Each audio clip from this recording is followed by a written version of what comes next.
Bonsoir à tous, et bien, bonne année 2013 en notre compagnie, nous l'espérons très fort. Donc bonne année de la part de toute l'équipe des Cafés d'Ancom. Ce soir, un café très spécial que nous n'avons jamais fait, un café débat médical sur les douleurs du genou. Pour ce faire, nous recevons ce soir Monsieur Fabien Suikerbuick, podologue du sport depuis 25 ans. Il a une licence de médecine du sport et de biomécanique humaine. 15 ans d'enseignement à l'Institut national de podologie à Paris. Conférencier lors de congrès nationaux et internationaux en orthopédie, notamment au Congrès mondial d'orthopédie, Leipzig, en 2012. Il est également formateur en formation continue d'orthopédie. Ce café ce soir, ce café débat, sera animé par Mohamed Amiri qui se tient à mes côtés, qui est modérateur, auteur et journaliste. Eh bien, je vous souhaite à tous une excellente soirée. Merci Anne-Marie, bonsoir à toutes et à tous. Merci Anne-Marie d'organiser pour ce premier café de l'année 2013 un débat sur un thème très original, puisque ça concerne les douleurs du genou. J'espère que l'année 2013 en tout cas verra une pareille diversité dans tous les débats et les sujets que nous aurons le plaisir d'aborder. Nous avons le plaisir, comme tu le disais il y a un instant, d'accueillir le docteur Fabien Suikerbuick, qui est spécialiste du genou. Le genou, ça concerne un peu tout le monde, puisque c'est une partie du corps qui est très très sollicitée. C'est un peu l'amortisseur finalement des humains que nous sommes. Depuis tout petit, lorsqu'on s'égratigne les genoux, jusqu'à l'âge adulte, lorsque certains deviennent un peu mous du genou, l'expression finalement, peut-être que le professeur, nous l'expliquera. J'aimerais vous inviter à intervenir quand vous le souhaitez dans cette conférence, puisque c'est un véritable échange qui doit se tenir entre le professeur et vous-même. Considérez que c'est une consultation privée et gratuite. Voilà. Je vous laisse la parole, professeur. Bien. Merci Madame Engler de m'avoir invité ce soir pour vous parler de ce que j'adore, c'est l'orthopédie et notamment le genou. Et on va tâcher de vous expliquer pourquoi on peut souffrir du genou. Voilà. Surtout, n'hésitez pas à me poser des questions, à m'interrompre si vous ne comprenez pas ou si vous voulez pas ou si vous ne voyez pas où je veux en venir. Allez, nous rentrons dans le vif du sujet. Donc, chaque individu, chaque personne a une structure et une posture propre à tous les étages du corps. C'est vrai au niveau du pied, c'est vrai au niveau de la cheville, du genou, de la hanche, du dos. Nous sommes grands, nous sommes petits, ça on ne peut rien changer. Mais par contre, notre corps s'adapte et se positionne en fonction de notre marche, de nos mouvements. Et ces mouvements et ces postures du pied, du genou, de la hanche, du dos, amènent des douleurs sans forcément qu'on ait à pratiquer un marathon, sans forcément qu'on soit un grand sportif, mais on se rend compte qu'à 50 ans, 60 ans, 70 ans, 80 ans, on a mal. On a mal au genou. Et on va tâcher de voir pourquoi on en arrive là.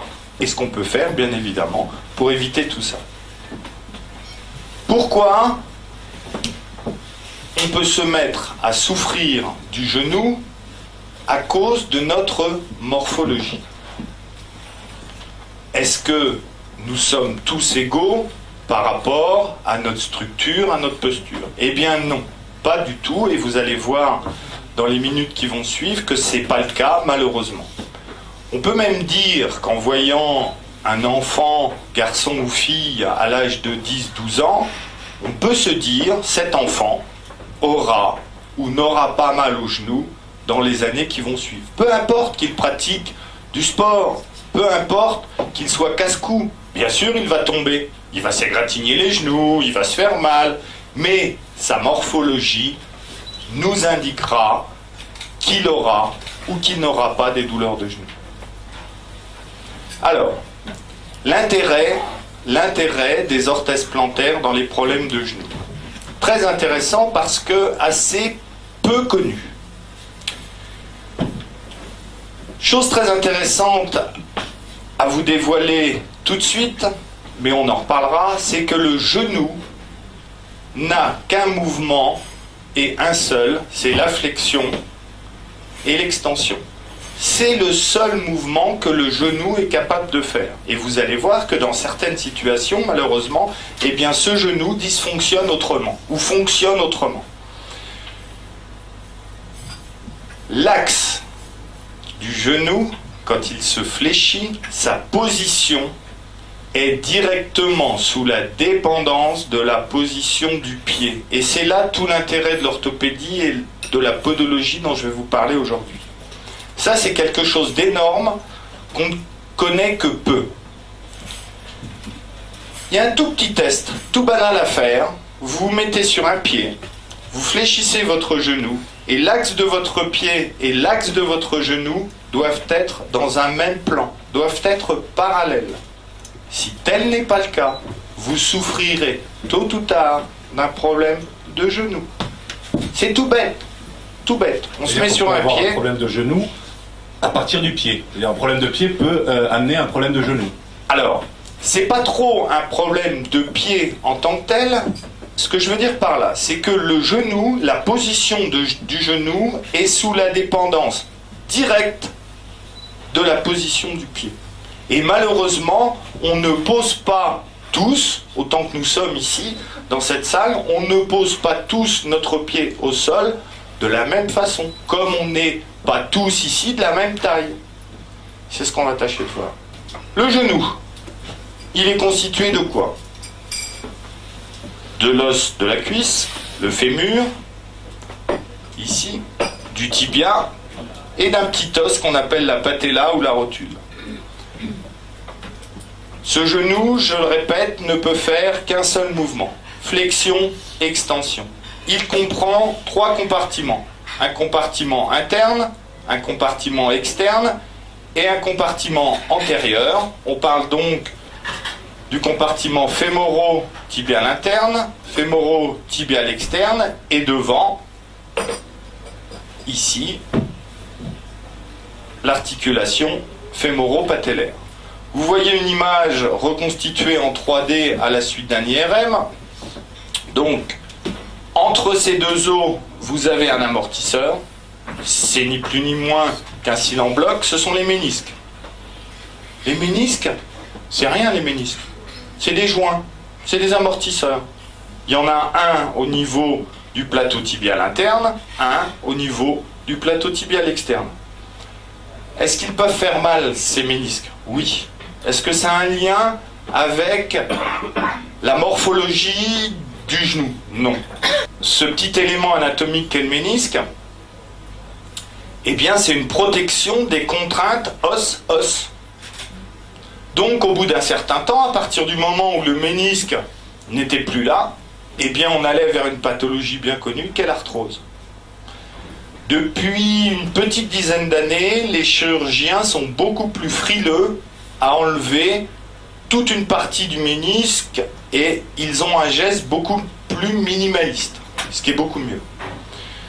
Et maintenant, on arrive avec des techniques assez récentes à injecter des produits qui vont, entre guillemets, remplacer ou pallier le ménisque, des produits qui, notamment, et produits à base d'acide hyaluronique qui vont faciliter le glissement os-os et pallier un petit peu la déficience du ménisque.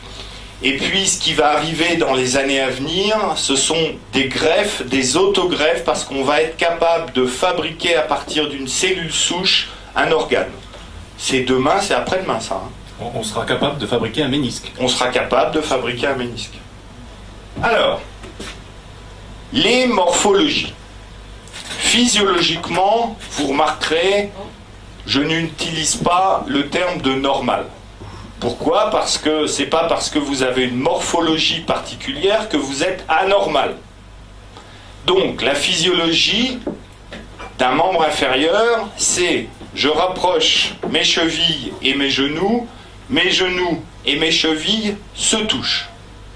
Ça, c'est la physiologie. Je le dis tout bas ou entre parenthèses, c'est la normalité de fonctionnement. Le problème, c'est que je vous ai dit en préambule que chaque individu avait sa structure et sa posture propre. Eh bien, un certain nombre de personnes n'ont pas cette morphologie physiologique à avoir les genoux en contact et les chevilles en contact, et peuvent être dans cette configuration-là, par exemple, c'est-à-dire que les genoux se touchent et pas les chevilles. On parle de génu valgum. Est-ce que cette particularité anatomique, morphologie, est pourvoyeur de douleur du genou? Oui, nous le verrons tout à l'heure. D'autres personnes sont Lucky Luke, cow-boy, c'est-à-dire que les chevilles se touchent et les genoux ne se touchent pas. C'est le génu varum. Est-ce que ce type de morphologie peut engendrer des douleurs de genoux? Oui, nous le verrons. Dernière grande particularité ou morphologie au niveau du genou, ça ne se situe plus de face comme les deux précédentes, mais de profil. Un genou en extension est à 180 degrés. D'accord? Vous avez d'autres personnes qui sont en hyperextension. On parle de laxité, on parle de génu recurvatum. Est-ce que cette haute morphologie peut créer des problèmes de genoux? Oui, nous le verrons. Voilà les trois grandes morphologies, morphotypes, structures de genoux. Quand on parle de correction par des semelles, par des orthèses plantaires, je l'entends comme une correction d'un trouble de la vue. C'est-à-dire, vous avez un trouble de la vue, vous mettez vos lunettes, votre trouble de la vue, il est corrigé. Vous mettez vos orthèses, votre trouble de dysfonctionnement postural est corrigé. Vous enlevez vos orthèses, vous retombez à une morphologie telle que celle-ci. Et vous allez voir que c'est encore plus intéressant parce que là, on est en train de parler de statique. Personne ne fonctionne au quotidien comme ça. On marche, on plie notre genou, on plie notre cheville, on plie notre bassin. Et vous allez voir qu'il y a une chose très intéressante, c'est l'imbrication entre la structure de l'individu et la posture. Je vous disais que la position du genou physiologique, quand on marche, c'est le petit test que je vous ai décrit tout à l'heure, c'est-à-dire quand je marche, il y a un moment donné où je suis pied au sol, genou fléchi, et tout de suite après, mon autre pied va arriver au sol. Et bien dans cette situation-là, l'axe du pied et l'axe du genou, c'est-à-dire par la rotule, doivent être l'un au-dessus de l'autre de façon parallèle. À partir du moment où cet axe, ce parallélisme n'est plus présent, vous souffrirez du genou à un moment ou un autre. On va voir l'incidence de la posture sur la structure. Ces deux images, c'est la même personne. En position anatomique de référence, ses chevilles se touchent, pas ses genoux. On a beau faire ce qu'on voudra. Ses genoux, cette personne, il les aura toujours comme ça. Génu varum. Par contre, dès qu'on le met en situation d'image fixe d'un moment donné de la marche, c'est-à-dire, hop, cette position-là, eh bien, on se rend compte de quoi?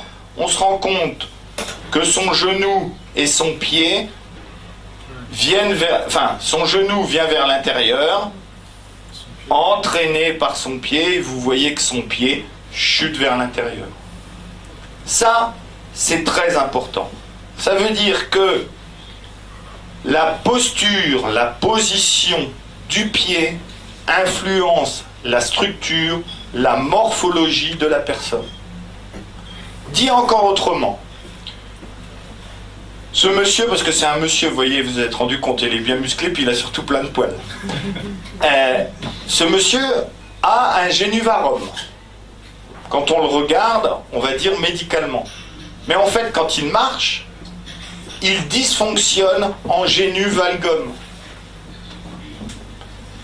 Pourquoi? Parce que son pied, sa posture, sa position du pied a pris le pas sur sa structure.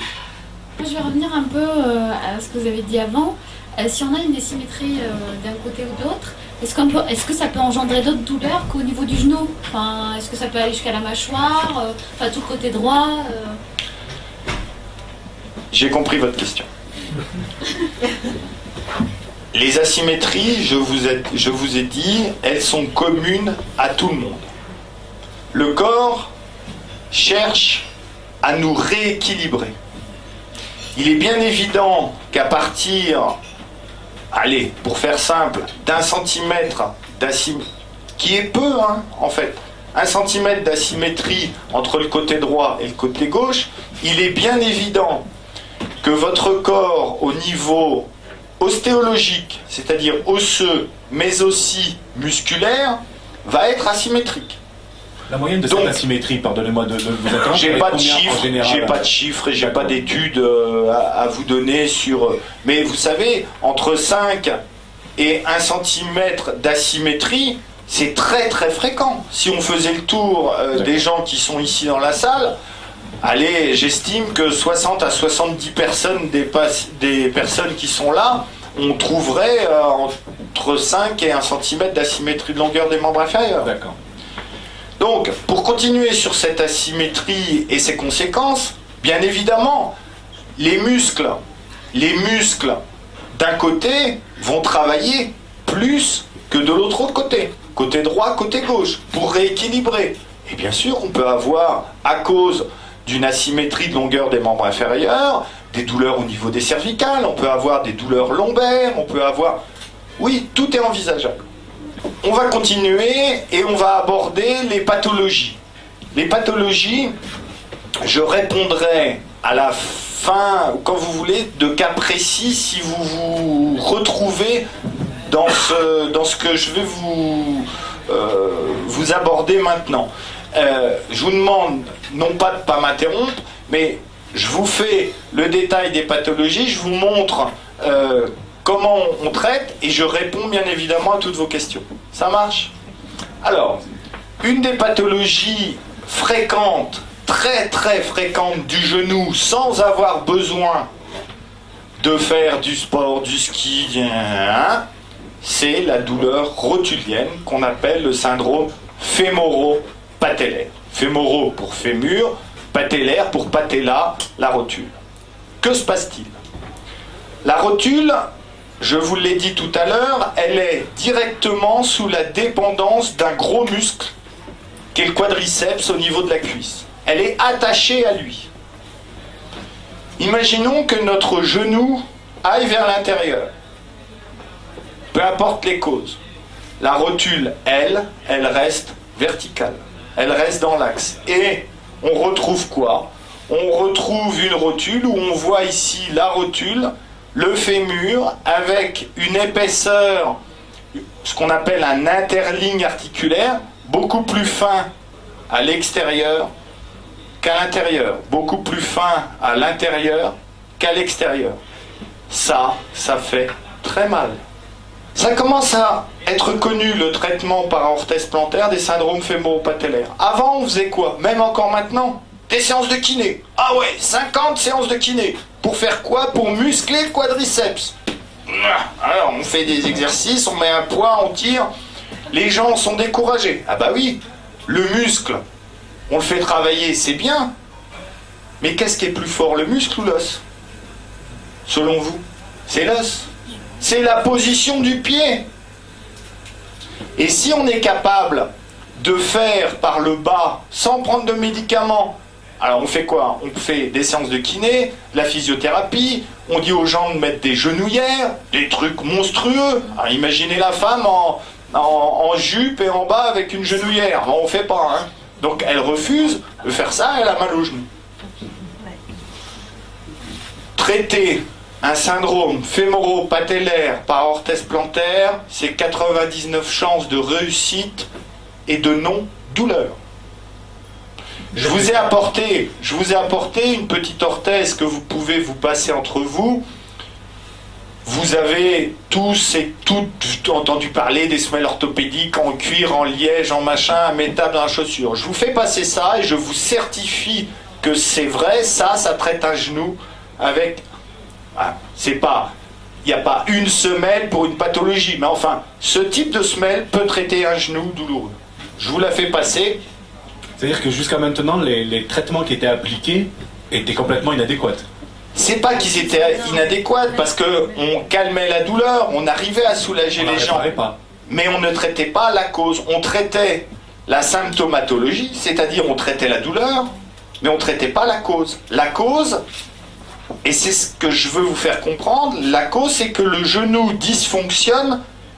Et pourquoi il dysfonctionne? Parce que le pied, notamment, fait ça. Je voulais savoir si la pathologie dont vous parlez peut causer un gonflement et un dégonflement du genou.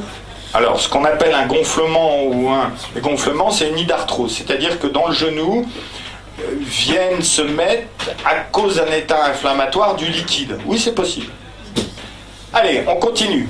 Je vous ai parlé d'une pathologie ostéo-articulaire, le syndrome fémoro-patellaire. Maintenant, je vais vous parler d'une tendinite. Tendinite de la patte doigt. Très fréquent. Très fréquent chez la femme un petit peu obèse, chez la femme avec un petit génu valgum.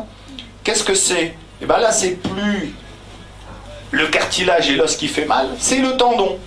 Le tendon, quand le genou se fléchit, vous voyez en rouge les muscles où il s'insère, peu importe leur nom, il se termine ici. Et bien quand le genou dysfonctionne comme ceci, le tendon, il a une marche plus longue à effectuer, on tire dessus, et puis ça fait mal.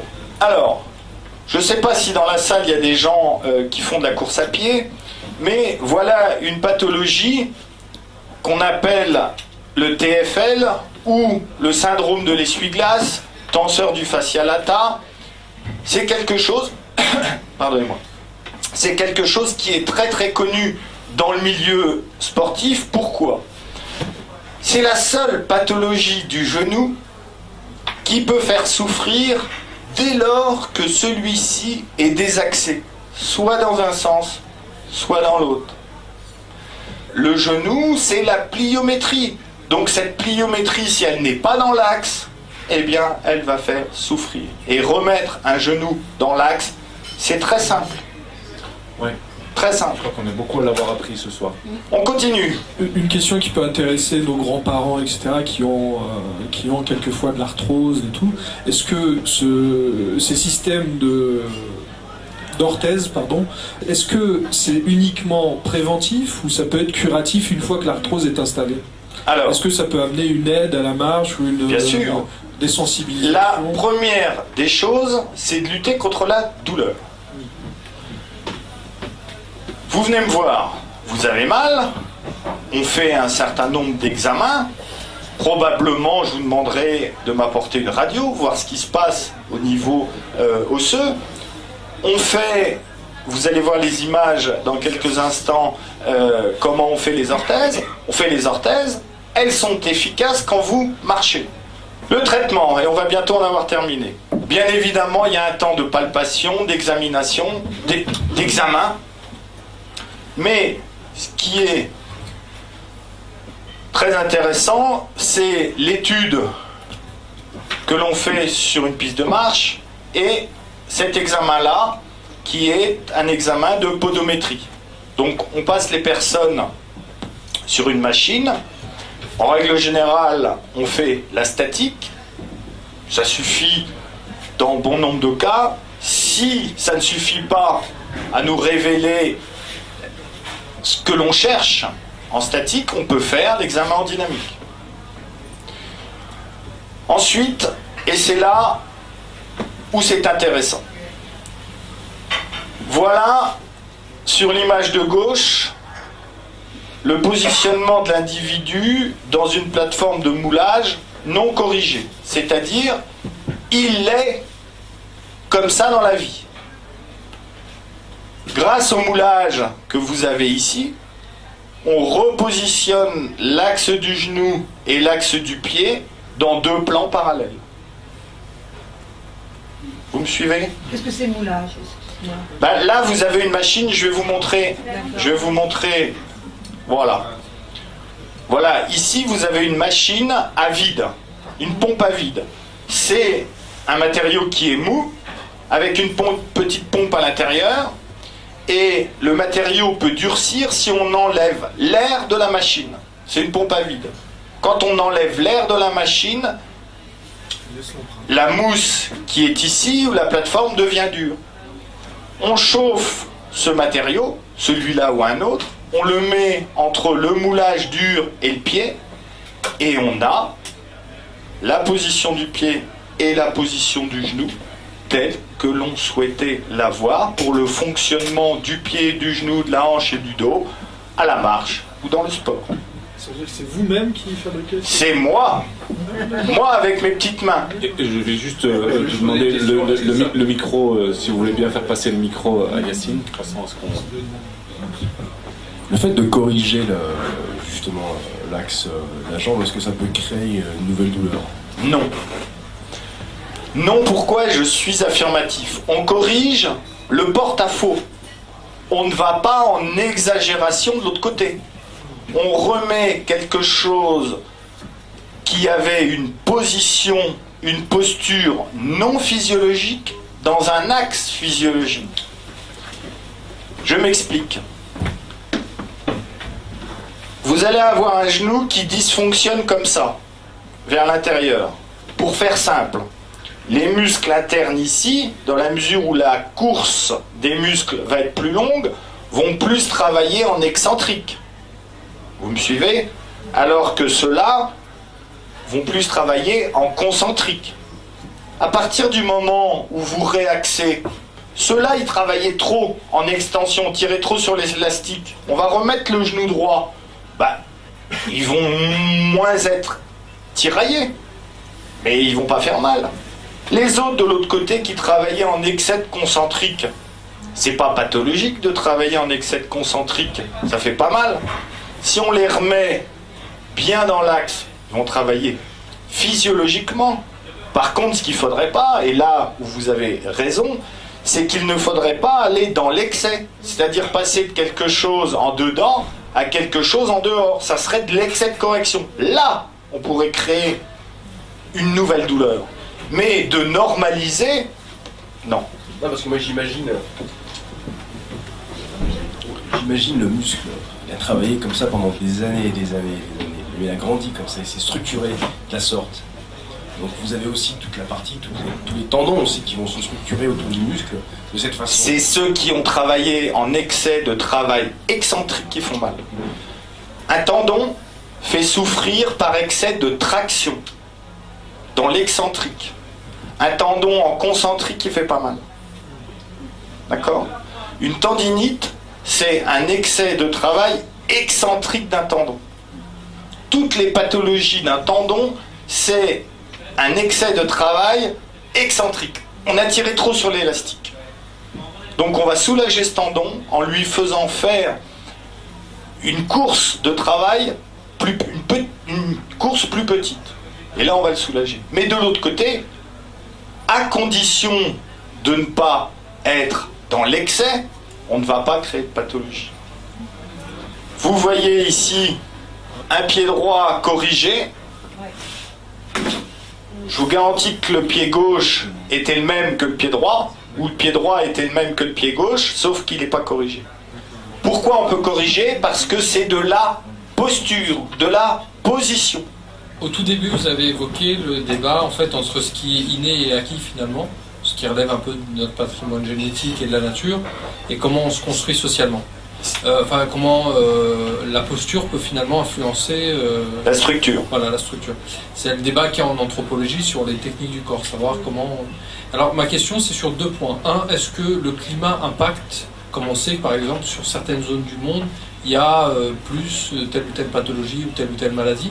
Et la deuxième question c'est est-ce que la classe sociale, est-ce que il y a des travaux là-dessus ou de par vos observations, la classe sociale joue, parce qu'on sait bien que certaines pathologies, je pense notamment à l'obésité, touchent plus les classes populaires que, on va dire, les classes moyennes ou classes bourgeoises. Alors, je vais commencer par répondre à la deuxième question. Parce que c'est comment on est socialisé. Riche, riche, pas riche, Marseillais, Lillois, Vosges, on peut faire, hein, Espagnol, Chinois, à partir du moment où chaque individu a sa structure propre et sa posture, la posture peut venir embêter la structure. Malheureusement, je travaille en France et j'ai pas un certain nombre d'éléments sur l'Asie, l'Afrique ou autre, si ce n'est que l'Africain, mais ça c'est connu, a de façon ethnique un pied plat valgus. Est-ce que l'Africain souffre plus, je dis l'Africain, du genou que l'Européen? Non, pas forcément. Parce que c'est pas le mode de vie, voilà. Maintenant, à partir du moment où vous avez une souffrance du genou et que vous constatez qu'il y a un déséquilibre, notamment le petit truc tout simple, je vous ai expliqué au départ, l'axe du genou par rapport à l'axe du pied, et que cette posture est présente, bah vous pouvez agir pour la traiter. Quant au climat, l'humidité, et ça c'est connu de tous, l'humidité favorise les douleurs ostéo-articulaires. Donc, à partir du moment où une personne va avoir un dysfonctionnement de son genou, comme je vous l'ai expliqué ce soir, il est évident que cette personne-là, vous la mettez dans une situation où le climat est plutôt sec, ensoleillé, elle va moins souffrir que dans une région où l'humidité est plus grande. Ça, on est d'accord. On peut poser plein de questions, effectivement, ça peut ne jamais s'arrêter. Je vais donner la parole à Anne-Marie, si vous le voulez bien, pour conclure la soirée. Eh bien, merci, professeur. En ce qui me concerne personnellement, vous m'avez transformé la vie, parce que j'avais très mal au dos, j'avais des cruralgies. Et pour répondre à mademoiselle, je porte des petits talons et j'ai des orthèses. Et c'est magnifique. Franchement, ça change la vie. On va vous applaudir et on va te redonner le micro. J'aimerais vous remercier, professeur, parce que c'est passionnant. Alors, quand on arrive à une conférence sur le genou, on se demande comment est-ce que ça va se passer. Vous êtes plein de pédagogie, on aurait pu en discuter, et j'imagine que parmi vous, certains vont venir vous voir et que votre soirée n'est pas terminée. Mais en tout cas, c'était passionnant. Je vous remercie. Je remercie le public d'avoir fait le déplacement, d'être venu. Et j'aimerais vous annoncer le café-conférence de la semaine prochaine autour de la liberté d'expression. C'est mercredi prochain, le 23 janvier, animé par Eliamine Soum, ici présent, autour de la liberté d'expression en France au XXIe siècle. Je serai l'invité d'Eliamine Soum, j'en suis très honoré, en compagnie de Christophe Kulikowski, qui est journaliste à France 2, dans l'émission de Laurent Ruquier. Et autour de cette question de la liberté d'expression, nous aurons l'occasion de partager nos points de vue. Et vous êtes naturellement le bienvenu. Je vois Yacine qui sourit. Je crois qu'en termes de liberté d'expression, il a beaucoup de choses à dire. Voilà. Merci à tous. Merci professeur.